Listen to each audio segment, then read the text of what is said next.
Good morning, Brew Daily Show. I'm Neal Fryman. And I'm Toby Howell. On today's pod, we'll get our first glimpse of presidential candidates' finances, and one balance sheet in particular looks like it could use an infusion from Andreessen Horowitz. It's also a good time to be a pilot for United Airlines, and we'll tell you why. Then we'll check in on Hollywood to see if the industry can survive a double actor-writer strike. Plus, after an endlessly long waiting period, the Tesla Cybertruck is finally here. It's Monday, July 17th. Let's ride.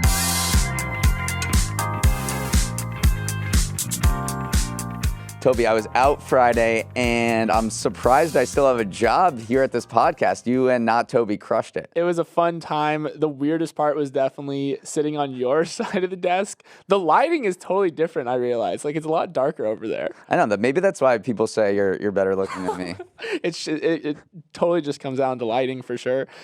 Tell me a little bit about Maine. So we were in Portland, Maine. I think I did all of the highlights that I wanted to check off. I was there for a bachelor party, so it was a group. It wasn't just me. Kayaked in Casco Bay. Went to the Allagash Brewery, which is a great time. So many bachelorette parties, which I wasn't expecting. So if you're a bachelor party, it might be a good place to consider going. I'm so happy you had a good time there, honestly. That's great. Yeah, because you lived there for a year. Right. Also got a lobster roll from Bite into Maine, which I highly recommend. It's a food truck. Guess how much it cost? It's got to be seasonal prices, $27. 30. 30. Oh, boy. That was the smaller size. The 4 ounce I know. was $30, but it was delicious, and I think I don't regret it, but I don't know. Win in Maine, baby. It was delicious. That is a crazy amount to spend. That's a lot. But when in Maine. All right, let's get into our first story. So running a presidential campaign is definitely a lot like running a business. You've got to hire staff, run effective digital marketing, and this one's key, not run out of money. Well, Ron DeSantis is struggling in that final point. This weekend, we got a first look at the detailed campaign finances of each of the presidential candidates.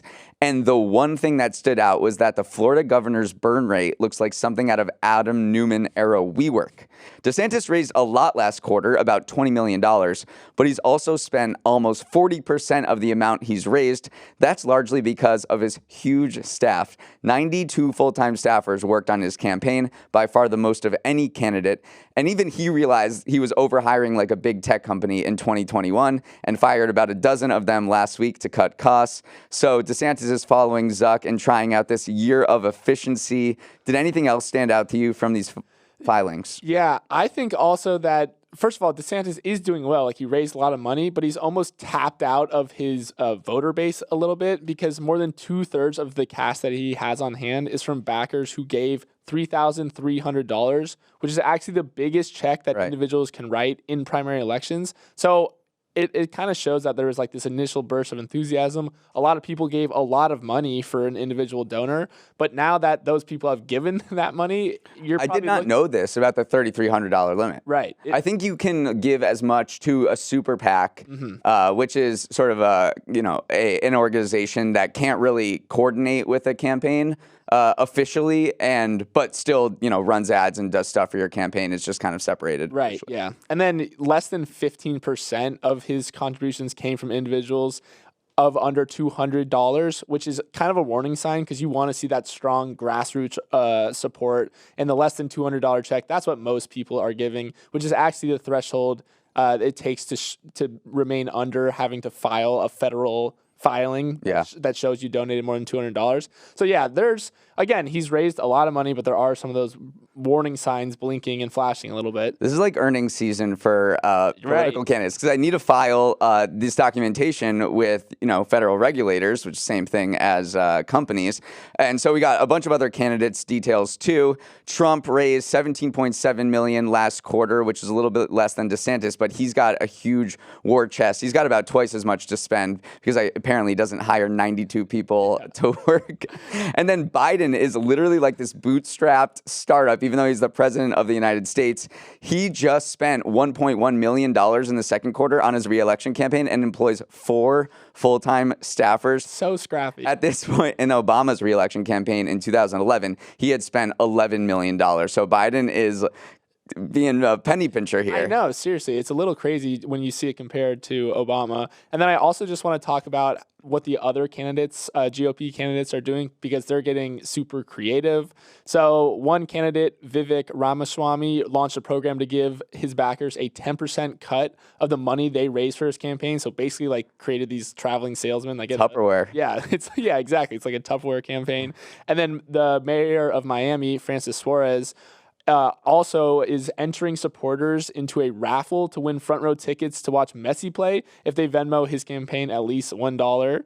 And then North Dakota Governor Doug Burgum is handing out $20 in gift cards to anyone who donates as little as $1. So you see all these like creative campaigns of maybe questionable legality of they're creating these financial incentives, because the big thing is for these fringe candidates is to hit that 40,000 donor target. And if you do that, you get on stage for the first GOP debate. So we're getting real creative these days. So you consider yourself a marketer. I consider you a really good marketer.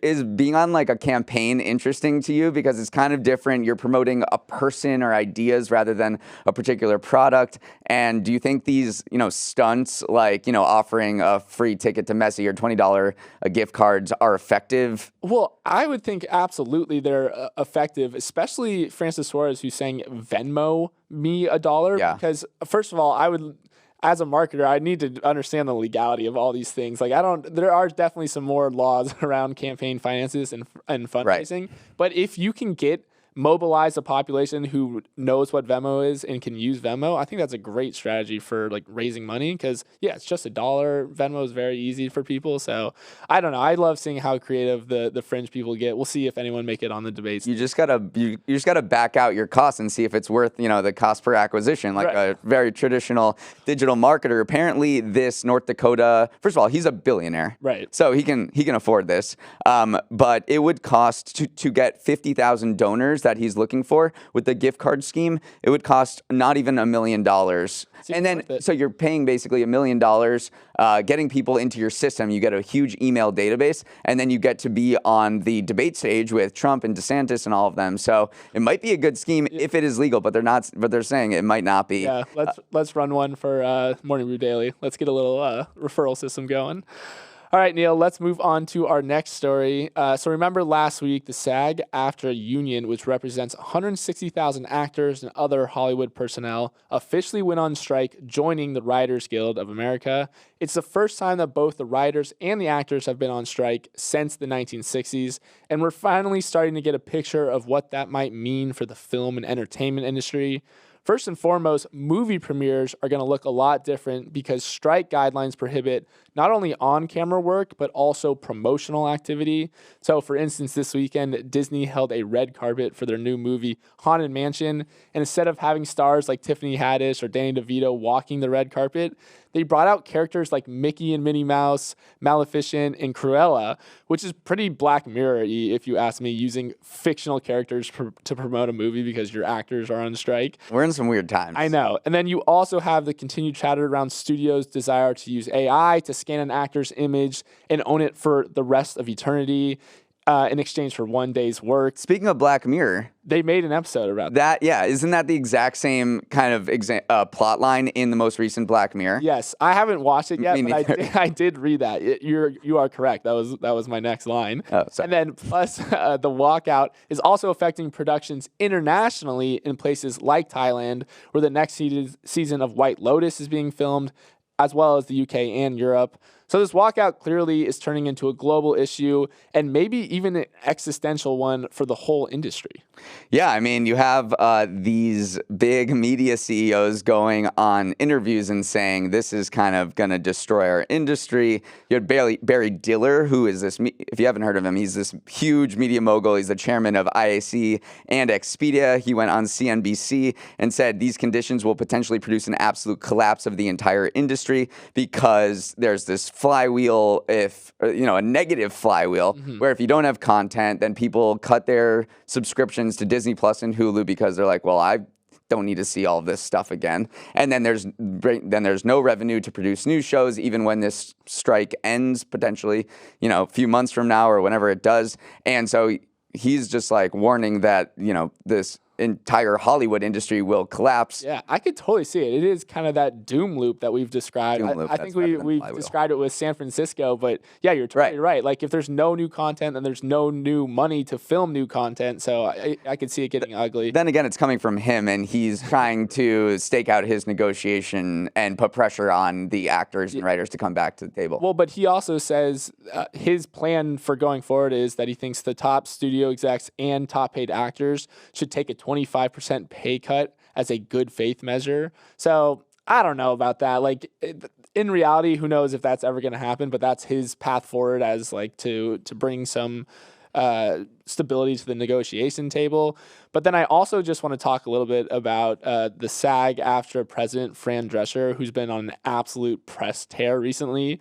So during our Toby Not Toby show on Friday, we actually talked about Bob Iger's, Disney CEO's, comments on the strike, where he called for the picketers to be, quote, realistic with their demands. Yeah. Well, Fran was none too happy with those comments, and we have a little clip that illustrates the extent of her distaste. What did you think about Bob Iger's comments yesterday? I found them terribly repugnant and out of touch, positively tone deaf. And, you know, I don't think it served him well. If I were that company, I would lock him behind doors and never let him talk to anybody about this, because it's so obvious that he has no clue as to what is really happening on the ground with hardworking people that don't make anywhere near the salary that he's making. So obviously you can kind of hear the charged nature of the discourse around the strike, which has almost shifted into a bit of class warfare, where you have the unions representing the common person pitted against the 1% and CEOs like Warner Bros., Discovery's David Zaslav, and of course Disney's CEO Bob Iger.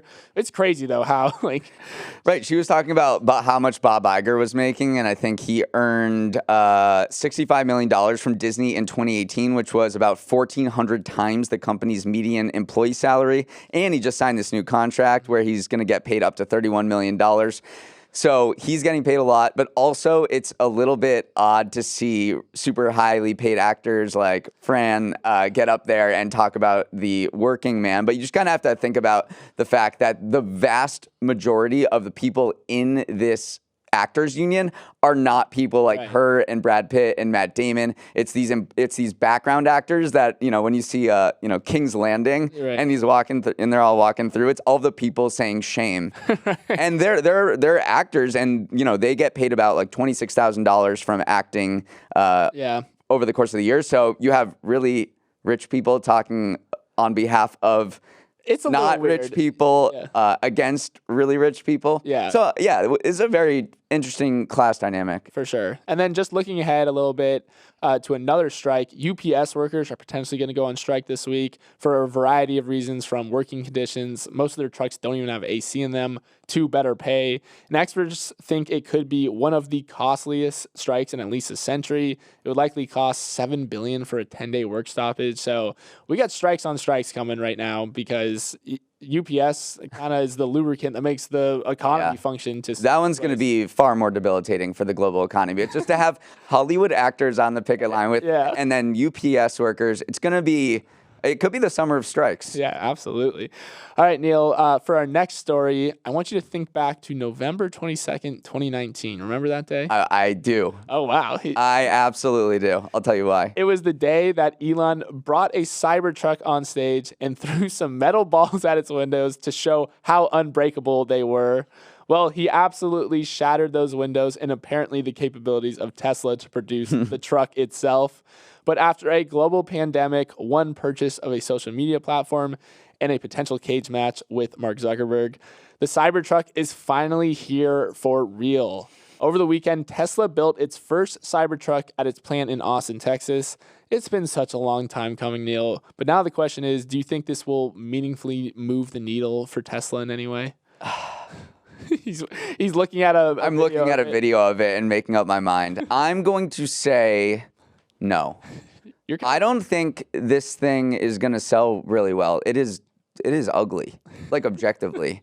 I mean, it's interesting because this pickup segment is so profitable for car companies, and there are so many classic names in there, like the Ram and the F-150. And the way Ford has gone about its electric transition is it wanted to model its electric Ford F-150 Lightning so much to the T of Ford, the actual Ford F-150, to get, people, those guys who love the truck drivers who love their F-150 to come over and buy electric and say, look, it's the same thing. Like, you're not going to see anything different. You don't have to explain to people that this is electric and stuff. Like, don't worry about it. And then Elon's gone the complete alternate route by creating something that is so obviously different and electric from a design perspective, and I'm not sure that's going to resonate with the people who buy pickup trucks. It might resonate with, Elon fanboys and people who are really on the cutting edge. But when it comes to a car, I think you want to go basic, and you don't want to stand out. It seems like he overthought it a little bit, and if he just made an actual pickup truck that looked like one, then it probably would have gone fine. I do want to talk a little bit about the price of the Cybertruck real quick. So initially it was estimated to be priced at $39,000 for the lowest model. That model is now expected to cost $50,000 and have a range of over 300 miles. But get this, the priciest version starts at around $70,000 and will have 3 electric motors with a range of 500 miles. So 3 electric motors and 500 miles is actually kind of a selling point. This thing is a beast. Yeah, it's a big. It can tow a lot. It's comparable to the biggest pickup trucks like the Ram. Like, it is a very good pickup truck. In terms design notwithstanding, it can tow a lot of crap. Yeah, and then just in terms of pricing against other competitors, the Rivian starts at $74,000, so it's right around the same price as the Rivian. And then the Chevy Silverado is actually coming out, and that will start the electric version of the Chevy Silverado, and that will start at $77,000. So this is on the lower end. This is the affordable pickup EV. It's a classic Elon move. Like, he loves lowering his prices. All right, before we jump into our next story, Neal, we're going to take a quick break. All right, let's hit our winners of the weekend, a segment that is pretty self-explanatory. My winner of the weekend is United Airlines pilots, because they are on the verge of getting a massive raise. The pilots union and United reached a preliminary agreement that would boost pay by up to 40% over 4 years and a contract valued at $10 billion. This is a big win that highlights 2 existing trends. First is this pilot shortage. The airline industry is short thousands of pilots because so many decided to take buyouts and retire during COVID. So the pilots have a lot more bargaining power, the ones that remain. Also, it speaks to the incredible resurgence in air travel demand post-pandemic.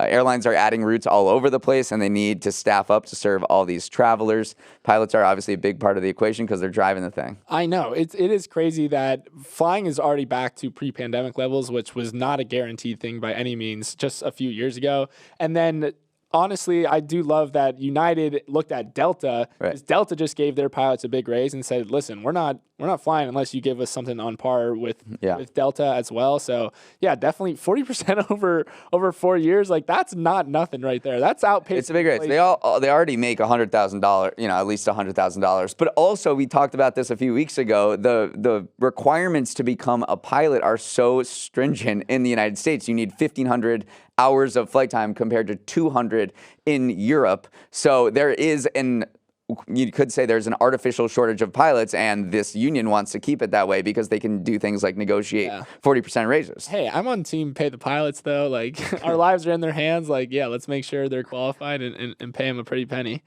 All right, Neal, my winner of the weekend is a place very near and dear to my heart, and that is the grocery store chain Publix. Publix is a staple of Floridians everywhere, including, apparently, the newest Floridian, Lionel Messi. The GOAT was spotted shopping in Publix over the weekend, and it sent the internet into a tizzy. People were pumped that the greatest soccer player of all time was shopping at the greatest grocery store of all time. But Neal, honestly, Florida and Miami in particular have really rolled out the red carpet for Messi ahead of his move to Inter Miami. Murals have been popping up in the city left and right. There's a brewery selling a Messi-themed beer that comes in a special can. And then the Hard Rock Cafe already created a Messi chicken sandwich that comes with a chicken cutlet, provolone, aioli, arugula, and tomatoes, which is supposed to resemble one of Messi's favorite Argentinian dishes growing up. honestly, seeing Messi at Publix, Neal, pumped me up a little bit. Yeah. I think he was destined to play in Florida. I was about to say that. Just like, this seems like the perfect move. I mean, he could have been in Saudi Arabia, right, for a lot more money, but he's coming here, and with all of the very strong Latin American community in Miami and their love for soccer, it might just turn Miami into a sports town. Messi's arrival. Miami is the sports town. Remember, they had the Florida Panthers. Okay, just because they're good doesn't mean people care. All right. Well, still, I mean, they've had a Same with the Tampa. I mean, people. The Rays are good, but Champa Bay. the Rays are good, but no one goes. Yeah. But I'm saying this might actually make people care because soccer is such a global sport. Miami is such a global city, and Messi is this larger than life character who came to MLS, and he's Miami's savior. It warmed my heart seeing him in Publix, like with his kids. They were picking out just like Captain Crunch cereal. It was a fun little video. But yeah, just seeing him in the place that I have stepped foot in, that was a little surreal. What is like the thing you order from Publix? Pub subs, baby.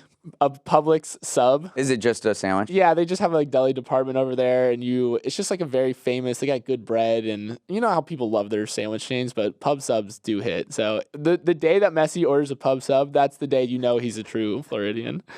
Okay, Neal, let's move on to our next story. I can't believe I forgot to mention this at the top of the show today, but happy International Emoji Day. Happy International Emoji Day to you. Thank you. Honestly, I'm pretty staunchly against national days because I think they're usually contrived by some sort of corporation, but I'll give an exception for today because I think emojis are pretty cool and deserve their time in the sun. First, a little history lesson. Emojis were first created by a Japanese artist who saw the way young people loved getting a little heart symbol on some of the first generations of pagers and set out to design some symbols for modern texters. That was back in 1999, and he used Chinese kanji characters as well as marks used in weather forecasts as an inspiration. And then they really hit mainstream, though, when Apple added an emoji keyboard to its iPhone in 2011. Fun fact, emojis are actually rendered by developers, so that's why an Apple emoji looks different than an Android emoji. Android emoji's obviously better. Disgusting, absolutely not. But now in modern day, emojis are as integral to communicating as text and voice. So Neal, before we get into some of the ways emojis are infiltrating modern society, what is your favorite emoji? Definitely the straight face one, where he's just kind of looking into space and then there's no expression, where he's just like, That one I think that encapsulates my personality so much, just the deadpan, That's funny, actually. So that one always strikes a chord with me. I'm just like that. He, me, for real. He, me, for real. What about you? I like the handshake emoji just because. Oh, you love the handshake emoji. It's so versatile. Like, whenever someone congratulates you or says, like, oh, I love, like, listening to the show, you just give them the handshake emoji. Says, like, I'm right there with you, brother. Like, yes, absolutely. So that one, and then, like, the new added Italian one. Oh, the Italian one's good. That just is perfect for showing that something else is perfect, yeah. Before we move on, we should talk quickly about the fact that emojis have been popping up in legal cases as like normal language. Crazy. So one judge in the United States ruled that an emoji like rocket ship, stock chart, and money bags count as investment advice. Crazy. Which we've known kind of for a while because those are so associated with the stock market. But legally, we shouldn't be using those without being like a registered broker. And then another case, a Canadian judge ruled that the thumbs up emoji is as valid as a signature. Yeah, I agree with that one. Like, thumbs up. If someone said, like, do you approve of this document? Like, a thumbs up is pretty unambiguously a consent to that. So I'm on the judge's decision on that one. That's what it was. It was a buyer texted it to a farmer saying, please confirm that this flax contract, I'm buying $60,000 worth of flax from you and you're going to deliver it, right? Yeah. And in reply, he got a thumbs up to it. And then the farmer, and so he's like, okay, where's my flax? And then the farmer is, not happy with this. He said, that means I received it, not that I agreed to the contract. But the judge was like, nope, that is literally a signature. Yeah, well, there's plenty of ambiguous emojis. Like, what does this truly mean? But I think a thumbs up is not one of them. Like, that is consent for sure. Yeah. All right. Happy Emoji Day. It's super fun. I was such an emoji hater, and now I am fully embraced. I do have one final emoji fact. Today is June 17th is Emoji Day because the calendar emoji that you see in your app is on June 17th. So that is why today is Emoji Day. All right, Neal. July 17th. July 17th. Thank you. Take us. All right. Our final segment is a week ahead, where we preview what's going on this week, get you excited. Number one thing, Barbenheimer. and I should say, it's not Barbieheimer, it's Barbenheimer. Okay. And when they write about this in the history books, they will call it Barbenheimer, apparently. So this is the day, obviously, on Friday, when Barbie and Oppenheimer, two movies that couldn't be any more different, are hitting theaters at the same time. And it's created this marketing cyclone that has probably helped both movies that are playing off one another, and I can't wait to go see them both. Yeah, I'm a little sad though because the writers and actors strike. There's no red carpets for these things, which I feel like robbed them of some big like Barbenheimer moments. You watch a lot of red carpet content? Well, I don't know. Like the memes that come out of it will be good, so I'm a little sad. And we should revisit our wager where we talked about Mission Impossible, Barbie, and Oppenheimer, and you ranked them in terms of box office gross. You said it would be Mission Impossible, then Barbie, then Oppenheimer. Well, Mission Impossible came out this past weekend. Kind of a disappointment. Only $56 million in domestic box office revenues over 3 days.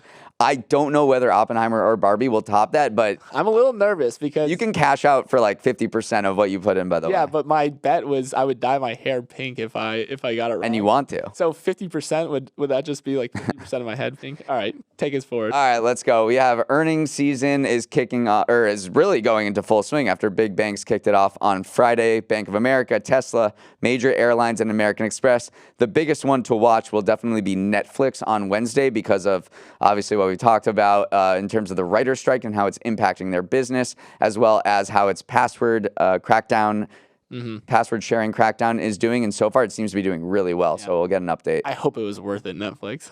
All right, what else is going on? The Women's World Cup begins on Thursday, which means a lot of early morning wake-ups for everyone including us, who wants to be with us, because it is in Australia and New Zealand. So the time difference is going to be super whack. But the United States plays Vietnam in its first game on Friday night at 9 p.m. Eastern. I'm nervous for the team. I'm always nervous for the team. Well, this is a whole new set of players. So give us one name that will be a breakout star. Trinity Rodman, for sure, which is Dennis Rodman's daughter. But I think this is going to be her moment for sure. She's a heck of a player. Cool. What else is going on? British Open in golf tees off on Thursday at Royal Liverpool in Merseyside, England. Rory's got to make it happen. He's got to be the odds-on favorite. But I was just looking at the golf course names in England and Britain. They're so much cooler than they are here. Absolutely. Royal Liverpool, and there's also Royal Troon and Carnoustie and the old course at St. Andrews and Turnberry. You're telling me we just got to put Royal in front of everything? Okay, yeah, you got to put Royal in front of things, but it has to be, nice at the end, I'm on your side. Oh, it's just beautiful to look at. And then there's San Diego Comic-Con starts on Thursday. That's also going to be very muted affair because of the Hollywood strike. And I got to mention this because he should have been a winner of the weekend. Steph Curry documentary is coming out on Apple TV Plus, and hole in one. He got a hole in one and won this celebrity golf tournament, and he's just kind of beasting right now. He's having a moment. All right, we have to wrap it up there. Fun show, Toby. It's great being back. Hope everyone has a great start to your week. Let's roll the credits. If you want to get in touch with us, share your favorite emoji. Our email address is morningbrewdaily@morningbrew.com. Emily Milliron is our editor and producer. Samantha Velez and Raymond Liu are the associate producers. Uchenna Ogu is our technical director. Billy Benino is on audio. Hair and makeup is Crying Face, Crying Face, Crying Face, Crying Face. Devin Emery is our chief content officer, and our show is a production of Morning Brew. Great show today, Neal. Let's run it back tomorrow.